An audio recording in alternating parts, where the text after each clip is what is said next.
Hey there, welcome to our new video. Today, I'll guide you through adding a countdown clock in AWeber. You can find the links to Deadline Funnel and AWeber in the description below. First, head to the Deadline Funnel website. In the My Campaigns page under Digital Mastery, click on Click Craft. In the side panel, click on Emails. Now, copy the HTML code provided. Next, go to your AWeber dashboard. In the side panel, click on Messages and then select All Messages.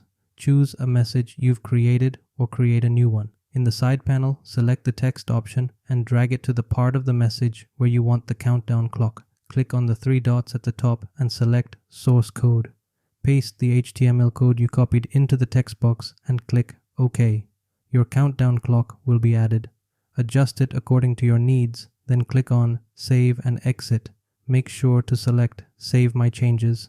Don't forget, you can find the links to Deadline Funnel and AWeber in the description below. Thanks for watching, and I hope to see you again soon.